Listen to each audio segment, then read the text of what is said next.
Jadi sebetulnya BEM ini tuh apa dan fungsi dari BEM itu apa sih sebetulnya? Pemerintah. Jadi pemerintahnya di dalam kampus tuh ya BEM.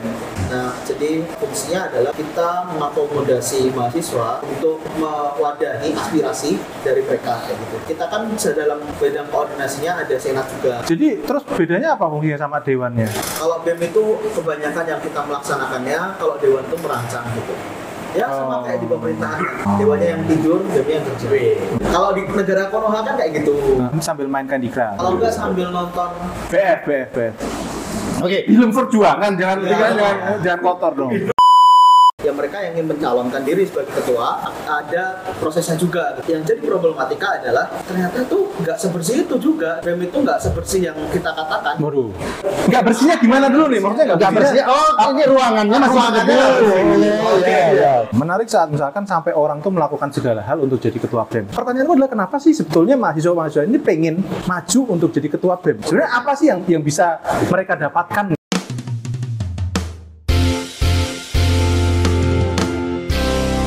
Welcome to Tripods, Troya Tribes Podcast. Oke, welcome back to Tripods di segmen colek-calek, coba legitimasi calon legislatif. Nah, udah lancar. Lancar ya namanya ya. Udah lancar. Susah banget, Pak Tri yang bikin nama. Saya lagi salahin. Pak Tri yang bikin nama dan susah banget. Oke, kemarin, ini seneng aku Pak. Podcast kali ini aku seneng banget. Aku yang gak seneng mas. Enggak, aku seneng banget. Kalian nanti jatuh-jatuhnya main umur lagi. Ntar dulu toh, aku belum ngomong apa-apa loh. Kamu tuh. Aku sudah ngerti arah pemikiranmu mas. Aku seneng banget. Akhirnya aku ketemu sama teman-teman seumuran. Iya kan? Iya.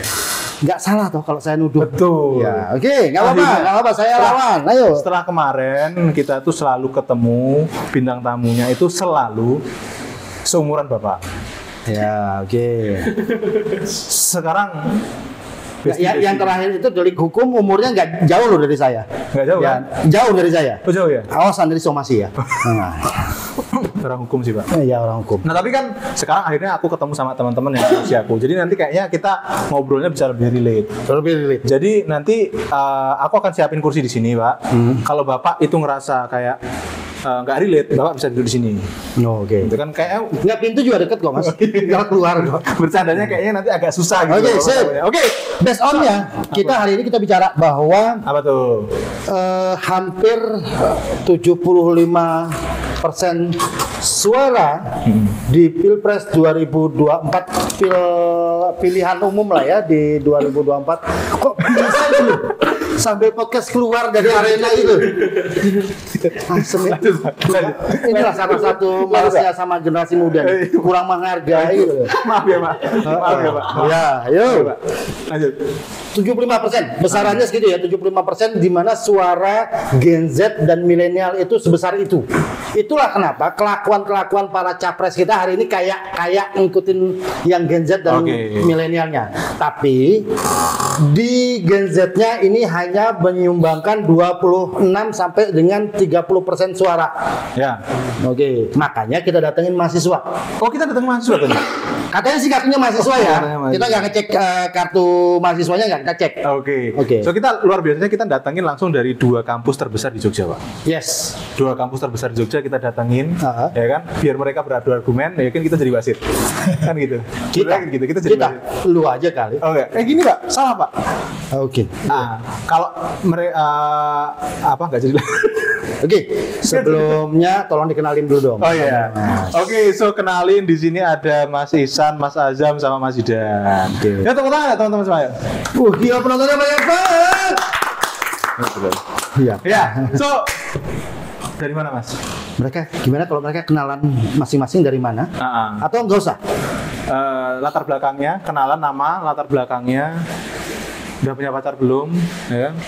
Mifa. Tahu nggak Mifa? Oh itu. Makanan favorit, minuman favorit? Nggak tahu ya? Allah tolong. Nggak tahu ya? Aku boleh nyerah sekarang aja nggak? Oke, so kenalan dulu. Dari Ihsan dulu deh, boleh. Oke, kenalin aku Ihsan Biasa, dan dipanggil Ihsan. Aku di sini sebagai staf departemen media kreatif. Ya, tapi kalau nanti bahas tentang politik, aku belum terlalu paham, tapi aku ditemani sama temanku. Oh, dari BEM UNY ya. Mas sebelahnya. mas sebelahnya.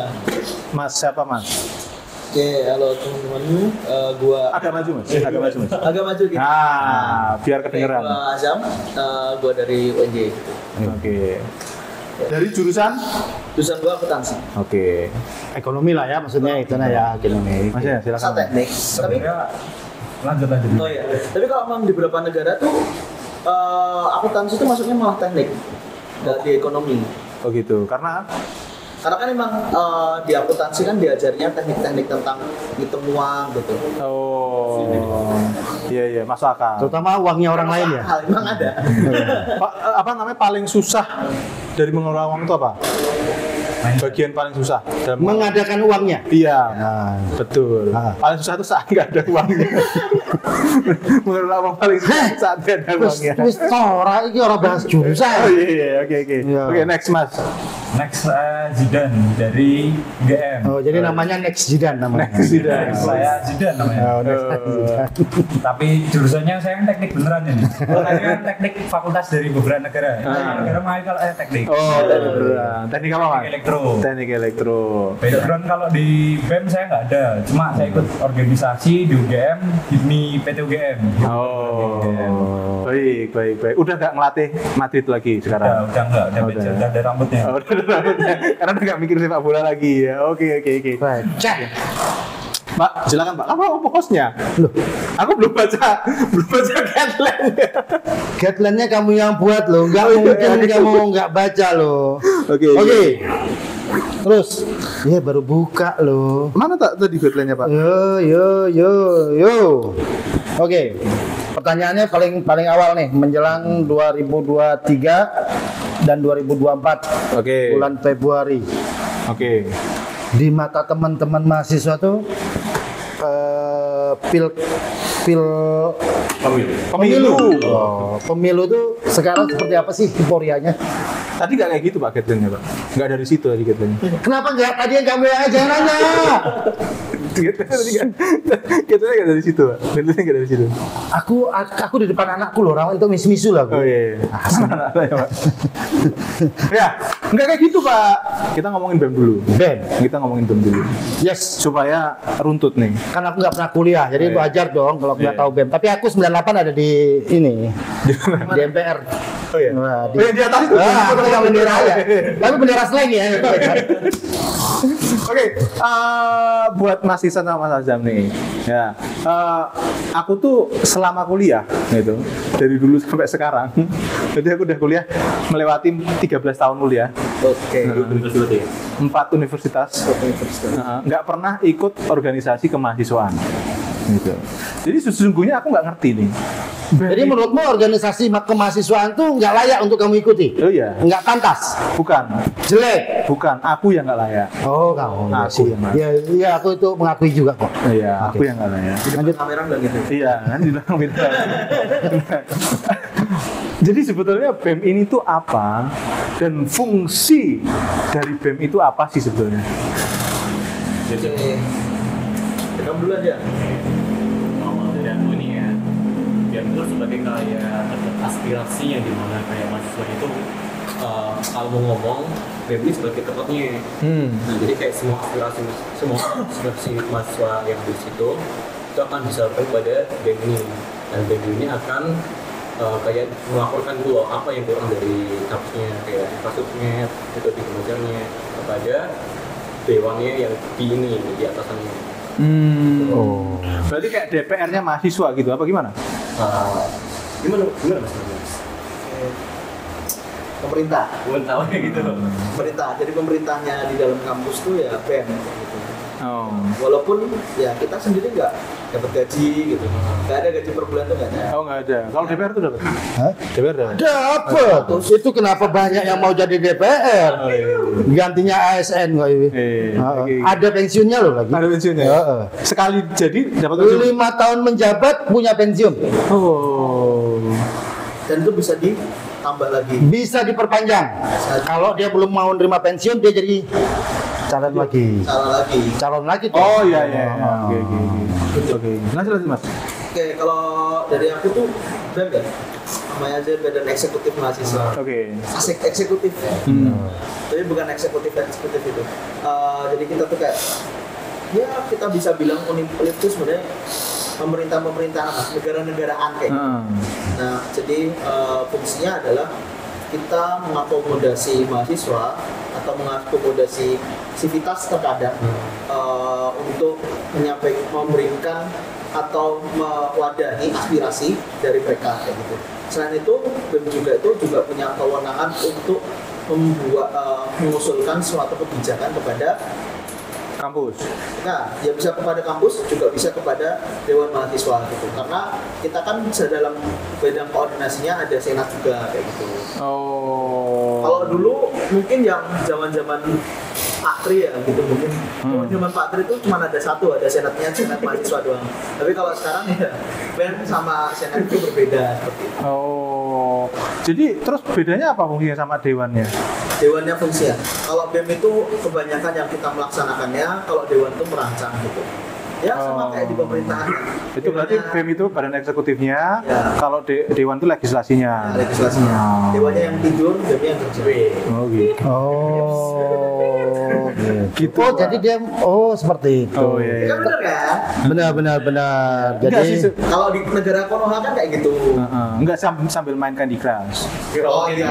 Sambil main. Kalau enggak sambil nonton BF.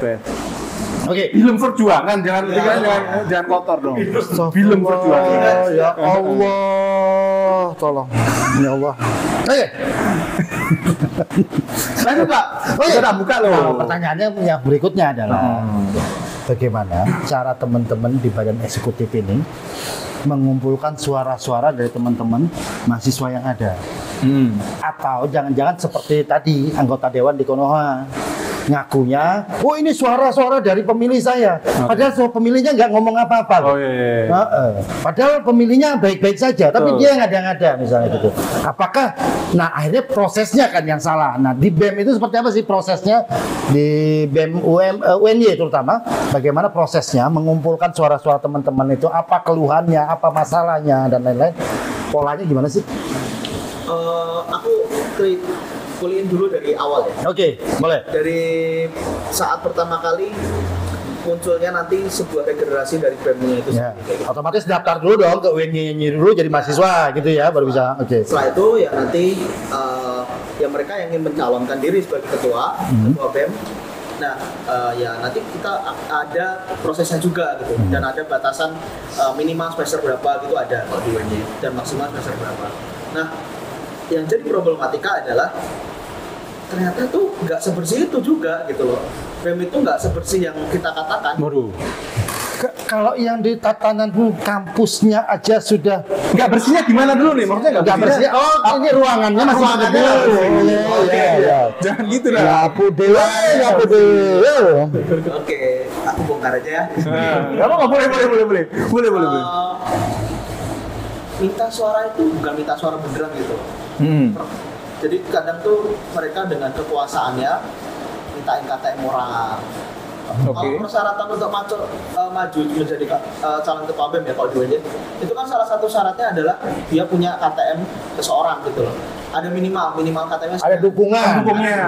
Bentuk dukungannya berupa Iya. KTM. Oke. Berupa KTM. Kadang itu diminta gitu. Diminta ya cuma ngomongnya minta KTM dong dan lain sebagainya. Dia diminta dan lain sebagainya. Dan ya seharusnya kalau misalnya memang pengen terjun ke dunia politik gitu, mereka sebelum minta KTM paparin dulu dong gagasannya. Iya, oke. Bukan cuma langsung KTM gitu. Sama aja kayak misalnya kalau di pemilu nasional banyak orang yang bilang sini KTP-mu mana gitu, kopi dan lain sebagainya. Iya. Kan itu juga bisa lewat duku-duku, lewat kalau misalnya di nasional ya, lewat duku-duku, kalau misalnya di tingkat kelurahan atau lewat camat-camatnya dan lain sebagainya gitu. Nah ini ya sama, kalau di BEM itu sebenarnya nggak sebersih itu juga kayak gitu. Oke, pertanyaanku adalah begini, menarik saat misalkan sampai orang tuh melakukan segala hal untuk jadi ketua BEM, misalkan gitu, ya kan? Nah, kalau misalkan orang ini mau mengambil suatu posisi, let's say kayak kita ngomongin kita mau jadi penguasa di negara gitu kan, mau jadi presiden, let's say begitu. Nah ini kan ada dorongan untuk dia mau jadi presiden, makanya dia bisa melakukan berbagai hal untuk dia jadi presiden, misalkan begitu. Nah kenapa, pertanyaanku adalah kenapa sih sebetulnya mahasiswa-mahasiswa ini pengen maju untuk jadi ketua BEM, misalkan begitu? Sebenarnya apa sih yang bisa mereka dapatkan gitu? Pasti. Atau biar kita nggak berandai-andai membayangkan orang lain kenapa jadi BEM. Nah, masnya, based on masnya deh. Sendiri gitu. Di sini Apakah karena biar kelihatan keren dulu kalau kita sekolah, kalau jadi pemain basket atau jadi pemain band itu jadi idola, jadi keren. Apakah di BEM itu gitu nggak? Gitu ya. Apa memperbaiki CV ya kan? Bisa nggak? Ada alasan. Iya, ada loh alasan memperbaiki CV. Ada ya? Ada. Umum dan itu Maaf, saya nggak tahu. Di aku sendiri ya gitu. Pertama kali masuk BEM gitu, kebetulan memang backgroundnya adalah background politik gitu ya. Aku di kepala departemen Kasrat sekarang. Nah sebelumnya tuh jadi staf Kasrat. Sebelum lagi pernah di magang Kasrat. Nah jadi asal mulanya pengen masuk BEM itu ya karena dari SMA tuh udah fokus organisasi juga gitu. Oke. Tapi beda. Dulu organisasiku tuh organisasi yang fokusnya ke bidang alam kayak gitu. Ya kalau di mahasiswa mungkin namanya Mapala ya, tapi kalau di siswa namanya Sispala kalau nggak Sapala. Mapala itu mahasiswa paling lama atau apa? Boleh. Aku nggak tahu, aku nggak pernah kuliah. Katanya dulu Mahasiswa kuliah. pencinta alam. Oh, pecinta alam, ya. Sapala kan saya nyindir saya apa gimana nih paling lama? Enggak. Saya nggak pernah nyindir orang, Mas. Saya tuh kalau ngomong apa adanya. Langsung di depan kan? Ya, gitu. Nah. nggak apa-apa. Masnya kan juga lama kan? Hidupnya lama Mas. Ya. Oke. Gua jabanin mainan Lukman ya.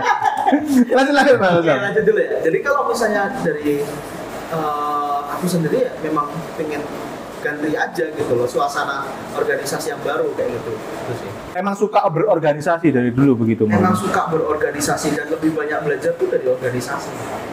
Oh, Ya, jadi biasanya ini kondisinya di mana aku sih sebenarnya suka deket-deket sama cewek. Cuma karena nggak diterima, ya yang mau deket sama aku di organisasi ya udah. Biasanya gitu sih ya. Tapi nggak gitu. Nggak gitu, oh ya. Maaf, saya salah. Ya. Ini adalah kalau di atas tiga bagus ya kita fokus ke layar. Lebih vulgar ya. tapi fair nggak apa-apa. Bagus. Maksudnya ada alasan lain gitu loh kan, sampai lain. Nah, jadi kalau dari aku sendiri ya alasannya kayak gitu. Maksudnya emang pengen fokusnya lebih fokus ke organisasi gitu. Tapi kenapa kok lanjut terus gitu? Kenapa kok ketagihan gitu? Kalau di tahun selanjutnya di staff itu lebih ke arah antara diminta, jadi memang diminta sama kepala departemen sama oknum departemennya, dan juga memang ada beberapa hal yang belum bisa aku lakuin gitu di tahun sebelumnya gitu pas aku jadi intern atau jadi magang kayak gitu. Oke. Terus selanjutnya ini jenjang karir di BEM ya. Selanjutnya di kepala departemen sekarang itu ya kalau dari sekarang sendiri lebih ke arah kenapa sih pengen di kepala departemen? Banyak banget loh kayak gitu kalau misalnya tak lihat juga kan aku di FEB ya, di Fakultas Ekonomi Bisnis, dan juga permasalahan yang ada di FEB itu belum bisa terrealisasikan gitu. Dan ya di tahun ini tuh apa yang dulu tak impiin itu bisa terwujudkan gitu.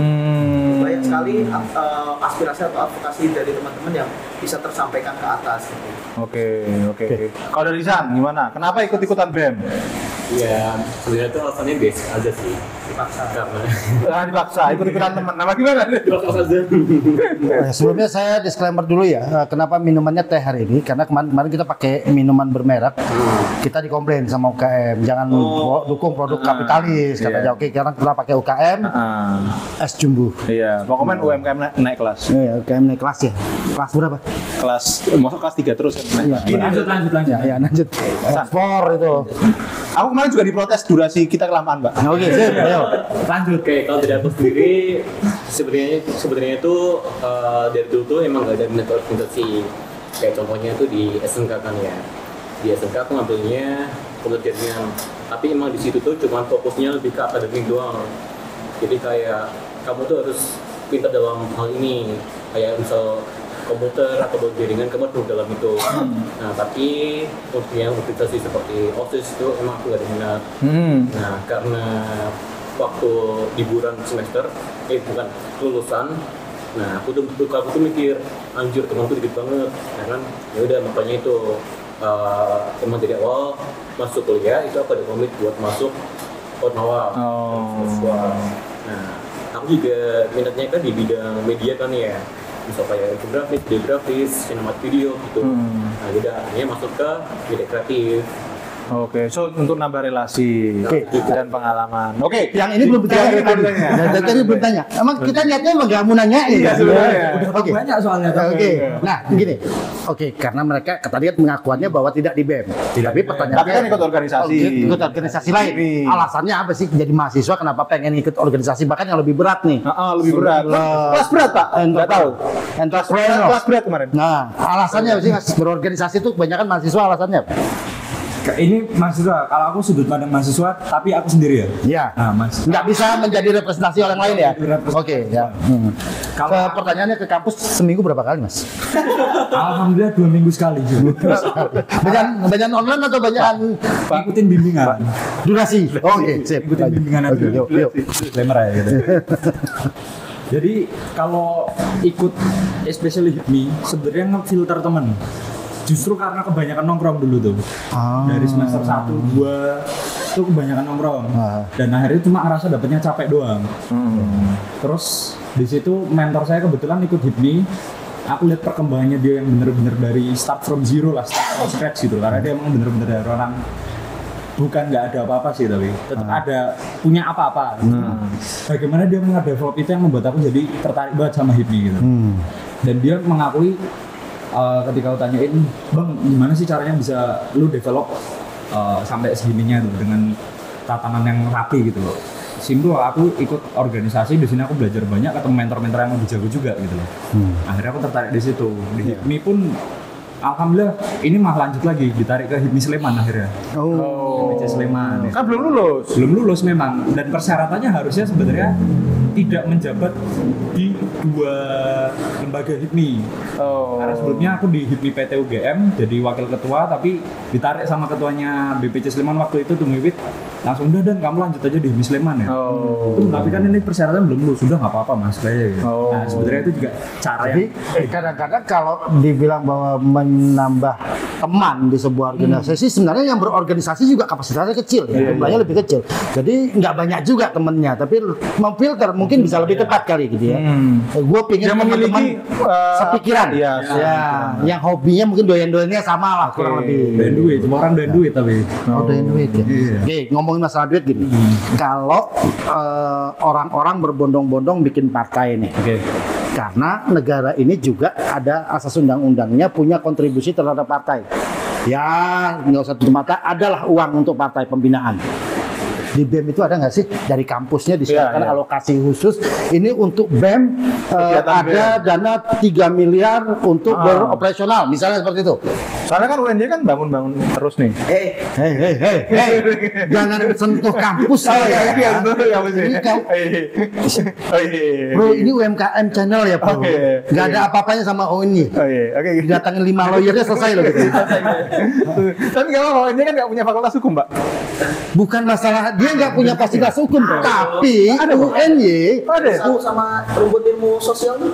Oh, itu satu. Sosial ilmu. mahasiswa UNY nggak tahu. Ya. Ada nggak sih dari kampus itu alokasi tersendiri untuk teman-teman BEM? Ada ya. Ada dananya. Dananya ada. Pasti ada ya. Untuk apa Mas biasanya Mas? Ya untuk mendukung Fotokopi. Terus cetak poster. Oke. Riwayatkan untuk program kerja sih kayak gitu. Oke. Atau gara-gara ada anggaran itu teman-teman jadi minat untuk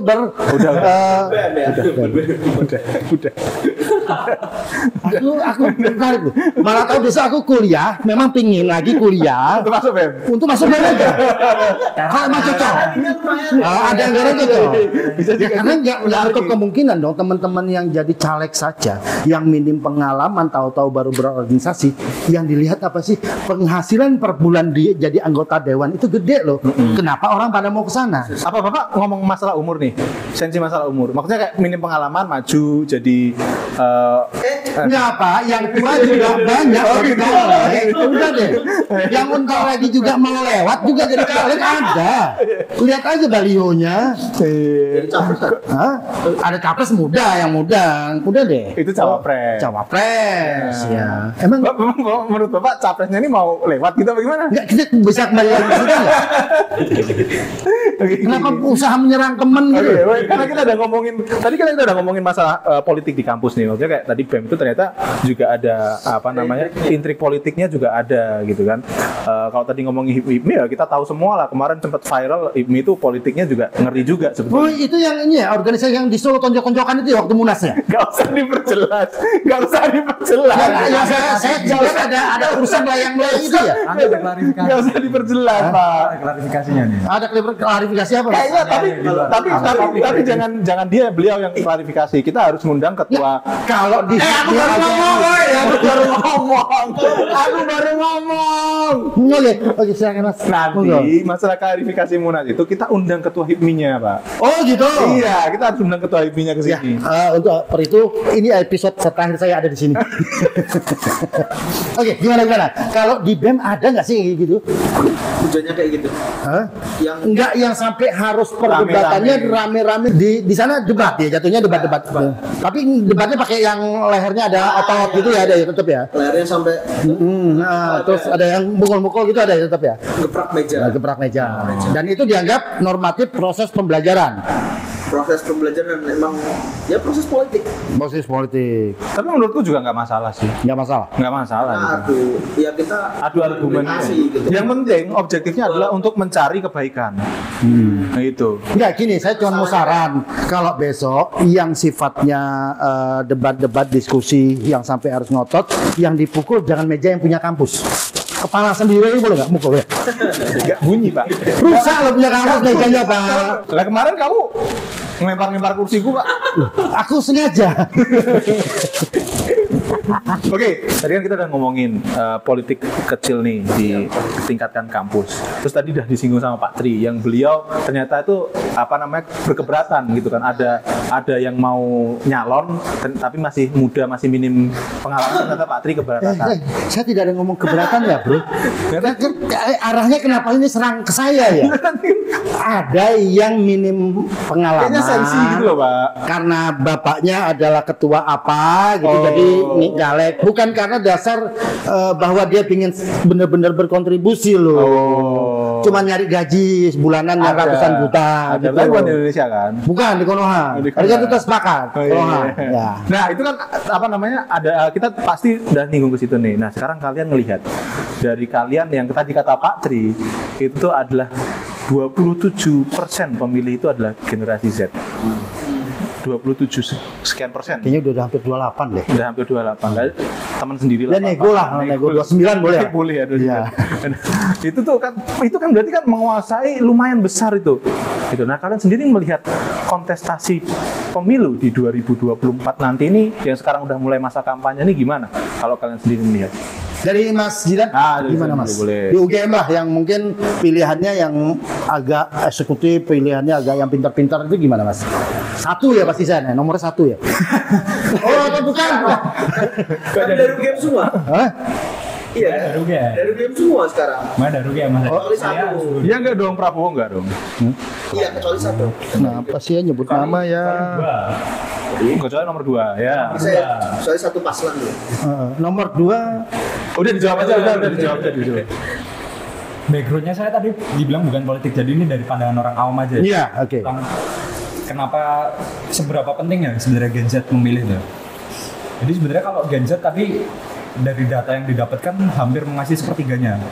Ya. Otomatis pasti, dan sekarang kelihatan nih trademarknya para paslon tuh mulai mencari suara di Gen Z. Dan Kelihatan. dan secara tidak langsung karena Gen Z itu basisnya di usianya ada di kampus. Benar. Para pemilih itu larinya ke kampus nggak ya? Sebenarnya iya, itu udah dari lama ya kalau itu. Dari lama mereka memang bahkan partai-partai itu mencari kader-kadernya itu juga turun ke kampus gitu loh. Iya. Ini aku bilang check on apa yang aku punya ya, data yang aku punya gitu loh. Tidak dari pandangan politikku sebagai mahasiswa di kampus gitu loh. Memang realitanya seperti itu gitu loh. Dan dari sepertiga itu siapa sih yang nggak mau gitu loh, masa 30%, hampir 30% lah, tadi kan 27-28 kan. Ya itu udah suara yang gede banget lah, Berpengaruh besar banget. besar gitu loh. Ditambah Gen Z itu pengaruh besarnya nggak cuma di situ, pengaruh besar di medsosnya juga. Gitu. Yang mengamplify. Mereka aktif di medsos, yang ke-invite nggak cuma Gen Z doang gitu loh. Akhirnya apa? Banyak share di WA group kan juga, meskipun bapak-bapak sama mak-mak ya. Tapi kalau mereka bisa meng-convince dari bapak mak-maknya doang, udah lumayan banget. Kalau dia meng-convince orang tuanya sendiri, ternyata orang tuanya nge-share ke grup WA keluarga besar gitu. Adik-adiknya juga ikut gitu loh. Jadi katanya anakku ini gini. Yuk, pelajari ini gini. Nah, akhirnya kan dapat. Jadi itu yang dicari. Berarti sebesar itu pengaruh Gen Z? Sebesar itu, karena medsos gitu loh. Dianggap orang tuanya tuh nganggap anaknya yang kuliah itu jauh lebih pintar dari dia. Itu dia. Jadi apapun omongan anaknya bener. Oke, gitu. Ya, kalau dari Mas Azhar. Kalau di UN-nya gimana sih dari teman-teman UN-nya? Nyaru aja dah. Dari sudut pandang aja ya gitu. Atau udah ada caleg yang masuk ke sana? Udah ada yang nitip? Terus sebenarnya aku disclaimer dulu ya. Jadi ini dari sudut pandangku dan nggak ada sangkut pautnya sama organisasi yang sekarang aku ada gitu. Agak maju. Enggak, ini agak diputar sedikit yang ngomong. Nah, gitu. Nah, kalau dari aku sendiri kayak gitu ngeliat sekarang tuh gimana sih caleg-caleg yang masuk ke kampus gitu ya? Bukan caleg aja, tapi capres juga masuk kampus gitu. Memang ada peraturan yang baru, maksudnya ibaratnya ada peraturan yang sebelumnya tuh dilarang untuk capres itu masuk kampus, terus sekarang diperbolehkan. Yes. Berkampanye, Pak? Berkampanye di kampus itu boleh sekarang. Jadi udah halal kayak gitu. Ya. Makanya sekarang banyak banget debat-debat itu di kampus gitu kan. Debat-debat di kampus. Ya embel-embelnya adu gagasan gitu. Ya. Tapi sama aja. Ganti title aja ya, dalam tanda kutip ganti title aja gitu. Biar agak akademik lah. Ya. Ada Kan sebelum masa kampanye kemarin kan juga ada tuh. Iya. Ya, ada. Tiga itu kan. Ya. Jadi di kampus Anda kan? Iya. Ya, oke. Nah, jadi kalau sekarang ya memang kalau misalnya dilihat capres masuk ke ke anak muda, ya benar gitu. Orang salah satunya aja tuh dia hampir mendekati generasi milenial kayak gitu. Yang salah satu cawapres ya sekarang ya. Itu masuk milenial, Pak? Itu udah masuk milenial, Bro. Nah, apalagi dia udah masuk milenial gitu. Berarti kan memang terbukti bahwasanya ketika memang ingin mencalonkan gitu, sekarang fokusnya orang-orang gitu, fokusnya mereka yang berada di pimpinan partai itu bukan bagaimana caranya dia tuh punya pengaruh yang gede, enggak. Tapi gimana caranya dia bisa ibaratnya sok-sok melebur dengan anak muda gitu. Padahal garing. Oke, saya pamit. Saya sosok. Saya garing. Enggak, mungkin butuh dikuahin dikit. Oh ya, garam. Yo, lanjut. Ya, jadi emang aku lihat juga kayak gitu ya. Ibaratnya banyak banget yang sekarang aslinya nggak perlu lah melakukan hal-hal kayak gitu. Joget kayak gitu kan nggak perlu kan. Tapi kan kayak gitu biar menarik anak muda dan lain sebagainya.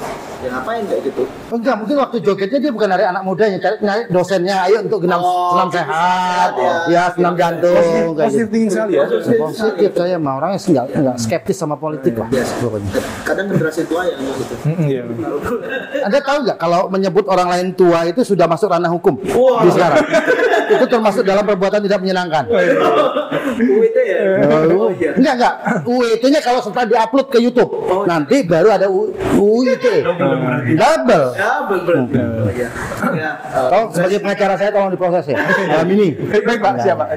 Generasi muda. Oke, lanjut. Jadi sepenting apa sih Gen Z ini dan generasi muda utamanya di mahasiswa itu sepenting apa di kontestasi politik ini gitu? Kalau dari aku, ya sangat penting banget gitu ya.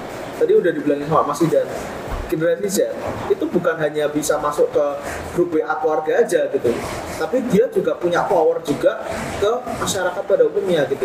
Karena gini, sekarang tuh orang kalau misalnya banyak ya, karena aku tinggal di Wates ya, di Kulon Progo gitu, banyak tetangga gitu, bukan tetangga sorry, tapi kalau misalnya aku ke daerah atas lagi gitu, paling yang satu kelurahan yang kuliah tuh cuma berapa tuh bisa dihitung gitu. Nah ketika dia masuk, terus politik itu bisa masuk ke orang yang mahasiswanya, dia tuh kuliah aja dan dianggap dewa gitu loh. Nah, masuk terus dia ngomong jebret Bisa mendrive opini gitu. Berarti kan satu kelurahan itu atau satu dusun itu kan bisa Berpengaruh. Iya. pengaruh dengan dia gitu. Oke. Itu sangat berpengaruh gitu. Karena kalau misalnya kita lihat sini di Jogja, ya orang sekarang yang berkuliah gitu, kalau misalnya lihat di daerah-daerah kayak gitu ya, itu ya nggak sebanyak itu gitu loh. Ya masih ini lah gitu. Dari total semuanya, dari total semua kakak, paling berapa persen yang dia bisa sampai perguruan tinggi gitu. Karena SMA dan lain sebagainya gitu. Oh iya. Oke, kalau dari Isan gimana? Melihat kontestasi politik dan peran dari mahasiswa lah. Oke. Kalau dari aku sendiri, ini kan sebenarnya berarti mahasiswa ini kan memiliki peranan yang penting kan ya, kayak itu ada itu namanya agent of change. Ya itu kan sebagai agen perubahan yang dimana itu bisa Paslon 2 ya, kelas 1 berarti. Kelas 1 agen perubahan. Gerakan perubahan. Ya. Udah kelihatan ya? Nah, kelihatan. Nggak perlu ditanya. Nggak sendiri. Kita justifikasi. ya berarti kayak mahasiswa tuh bisa memiliki suara ya sesuai yang dikatakan mas ini, suara untuk mendrive opini ke publik gitu loh, ke masyarakat. Jadi misal mahasiswa tuh memiliki pengaruh. Misal kamu mau ngomong A, banyak masyarakat yang bakal ikutin itu. Nah karena kita konsepnya sebagai mahasiswa, jadi kayak mahasiswa itu harus gimana ya? Harus memahami tentang regulasi yang ada, tentang pemerintahan yang ada, jadi bisa membawa perubahan ke Indonesia menjadi lebih baik. Ini ya, semua caleg, semua capres mengincar suara yang tadi 28% tadi itu dari kaum yang banyak di kampus. Setahu teman-teman, kemungkinannya bahwa teman-teman yang di kampus ini ikut beneran milih, datang ke bilik suara itu seberapa besar sih? Atau enggak biasanya ada yang kampus skeptis ternyata. masih yang banyak yang skeptis atau enggak? Apatis. Agak banyak nggak dari pengalamanmu deh, 5 tahun yang lalu kan sudah jadi mahasiswa ya? Jadi pemilih. Udah jadi pemilih ya? Saya sambil disambil. Monggo. Ini produk UMKM juga. Nah, cuman dibrenderai oleh kapitalis. Oke. Lanjut. Ya, banyak nggak sih kira-kira teman-teman yang aku harus ke TPS deh, atau enggak deh aku mendingan nonton di bioskop, atau mending waktu pemilihan besok aku mendingan healing. Nah, di UGM banyak nggak sih? Dari lingkungan yang saya temui sih banyak sih, dan bahkan mereka bener-bener sampai istilahnya apa ya, riset gitu loh. Riset ini paslon ini punya apa, ini punya apa gitu, dan didiskusikan, dan itu memang sering sih dia. Berarti kan nggak apatis. Nggak apa sih. Dari tanya ada yang apatis. Yang Nggak memilih lah. Yang nggak memilih. Kutu buku kok jadi apatis? apatis dong udah ya. Kan kutunya buku, maunya di buku terus. Astagfirullahaladzim. Sama apatis gue. Apaan make gue deh. Enggak, karena dulu tuh banyak orang yang begitu habis milih, dia rame-rame posting jarinya ke sosial media. Karena milih gitu. Wah, ada ngerasain ya? Masamu aku jadul Enggak, kalau Kak Tri itu bahkan sebelum itu ngerasainnya. yang kepala yang diseburin gitu enggak? Aku tebak arah omonganmu lah. Belum ada bro pemilu dari dulu nyebusin kepala, nggak ada bro. Goblok. Bisa trend sekarang ya? Bisa. Nah, kira-kira atau udah denger nih, temanku sekian banyak kayaknya nggak milih deh, atau temanku nggak berangkat ke calegnya ya? Belum pernah denger. Nggak belum denger ya. Dari teman-teman kampus belum pernah denger. Kamu nggak berani ngajak untuk nggak milih? Enggak lah, Enggak. milih itu harus. Milih itu harus. Menurut saya harus, karena itu daripada ntar dia nggak milih terus keluar. Enggak, karena setahu saya yang harus itu syahadat, sholat, zakat, puasa, haji bagi yang mampu. Loh, Menurut saya keharusan. keharusan. Oh berarti ini masuk ya, pemilu wajib ya bagi Zidan ya. Bukan wajib. Fardu ain, fardu ain. Fardu ain. Nah, bukan fardu kifayah ya. Kalau pernikahan udah gugur berarti. Udah yang gugur, satu. soalnya Oh satu doang, oke sip. Makanya doang. mahasiswa sekarang tahu-tahu agama ya. Masya Allah, tabarakallah ya akhi. Masya Allah. Tahu-tahu ya. Oh ya. Kemungkinan lebih banyak yang memilih daripada tidak memilih lah gitu ya. Lebih banyak memilih. Oh. Kalau dari gue ini gimana? Gue ini kira-kira gimana? Isu-isu yang berkembang Di circle kalian lah gitu. Masih pada apatis kah kalau atau sudah pada excited nih? kalau di circle gue ya, circle gue orang politik semua. Oh iya salah. Jadi Ya pertanyaannya milih apa? Ya milih semua. Oh gimana? Tapi milihnya siapa kan nggak tahu. Oh, gitu. Misalnya Nggak ada yang diobrolin ya? Hah? Nggak sedekat itu juga ya satu sama lain. Diobrolin nggak mungkin nggak mungkin nggak itu. Diobrolin itu. Bahkan kadang-kadang ngobrolinnya sambil berusaha mempengaruhi temennya. Kamu Iya. pilih ini aja. Iya. Ya, termasuk saya. Termasuk ya, oke. Kan satu lebih baik. Ya udah, jujur-jujuran aja deh. Oh iya. Yang datang-datang ke kampus. Salaman dulu. Oke, siap. Nanti transfer. Kok transaksional sekali gitu? Mahasiswa bro. Mahasiswa. Butuh duit. Lagi kayaknya kan. Oh, kayak Iya sama kayak anak ini. Anak ini kasus pertama kali kenalan sama saya itu cuma transfer 50.000. Cuma masalah itu.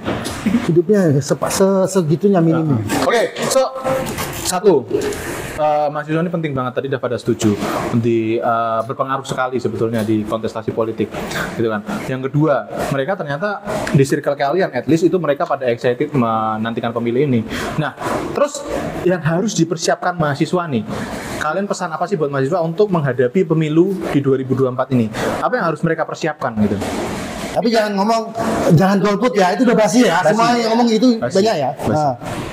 Silakan Mas Azam dulu. jangan joget gitu maksudnya. Oh jangan yang joget. Tapi enggak. usah joget-joget juga. Jadi kampanye Tapi dia. main sarung boleh ya, keplak sarung boleh, Oke. Standarnya ganda ya. Seplak. Nyelepet. Nah. Nyelepet. Kelihatan sekali ya. Oke. Oke. Kalau dari Yang harus disiapkan mereka. buat teman-teman semua gitu. Lihat gagasannya dulu lah gitu. Kita lihat gagasannya dulu, apa yang dia bangun, realistisnya sampai mana kayak gitu. Karena banyak banget kalau misalnya tak lihat itu janji-janji yang susah banget untuk direalistiskan sekarang gitu. Bukannya pesimis ya, tapi emang itu nggak bakal mungkin gitu. Angka-angka sekian itu nggak bakal mungkin. Gitu. Tapi bukannya itu udah jadi budaya bagi mahasiswa ya? Waktu pacaran juga janjinya gitu, kita akan selamanya bersama ya. Padahal nggak mungkin. Politik kampus juga gitu sebenarnya. Oke, dipertegas lagi. Aku cucu loh. Sendiri aja. Nah, jadi emang gitu ya. Jadi lihat gagasannya dulu aja gitu. Dan asal milih gitu. Dan juga yang mentang-mentang dia muda terus kita pilih gitu. Ini kayak mematikan dua paslon lainnya gitu ya. Enggak, Mengarahkan sih. gitu. Mengarahkan ke paslon yang tersisa berarti kan gitu. Makin ya. Dan juga yang apa ya? Kita lihat juga jangan ya cuma dari retorikanya aja lah. Emang dari bener-bener gagasannya. Gagasan apa yang dia bawa gitu. Kalau orang pintar ngomong banyak sih gitu. Mas di sini juga pintar ngomong semua gitu. Iya, kan politikus dia. Iya, Politikus. Terus saja, glamour ke saya saja terus. Bukan Mas Tri. Lu sih. Orangnya. Enggak, maksudnya di sini kan orang yang pintar ngomong kan banyak juga. Ya, tapi kita lihat dari gagasannya aja. Itu intinya gitu. Kalau saya sih sedang menunggu revisi MK mengenai apa namanya usia capres. Kalau kemarin kan cawapres ya kan. Kan sudah dinyatakan yang saat ini tidak bisa disusutkan, ya sudah berjalan tapi ke depan. Bukan. Siapa tahu next pemilu ya kan di bawah 35 boleh. Aku nyapres. Kan 5 tahun lagi kamu sudah 35, hampir 40 Pak. Enggak setua itu Pak, aku Pak. Nah, kalau Mas Didan gimana Mas? Pilih, ya kayak tadi bilang pilih memang keharusan ya. Tapi pilih jangan dari hati nurani doang sih kalau aku bilang sekarang. Apalagi ini tadi kan Gen Z hampir menguasai mayoritas hampir 28%. Pilih berdasarkan data lah, data dan fakta di lapangan. Oke. Berarti jangan cuma hati nurani Pak, tapi pakai rempelowati. Oke, ya. Khusus barang yang melebur. Nanti kayak kemarin lagi nih, masa bahasan jajanan di angkringan nih. Ada usus, ada brutu.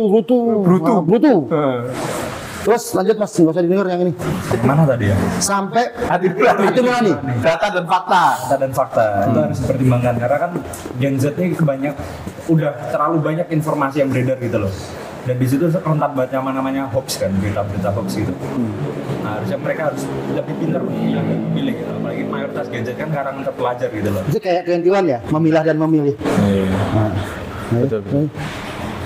Oke. Udah. Dari Isan? Kalau dari aku ya persiapan buat yang mau milih nih ya, ini dulu, lihat dulu visi misi dari paslon gimana. Oke. Nah, kalau misal visi misinya sesuai sama harapan kalian, ya udah pilih aja. Tapi ya lihat lagi apakah itu bisa direalisasikan serealistis mungkin. Tuh. Oke. Oke Pak, so, ya kan? Tuh. So apa? Somai? Udah, sekarang disamarikan. Kan tugas Bapak. Udah, belum samari. Udah, durasi.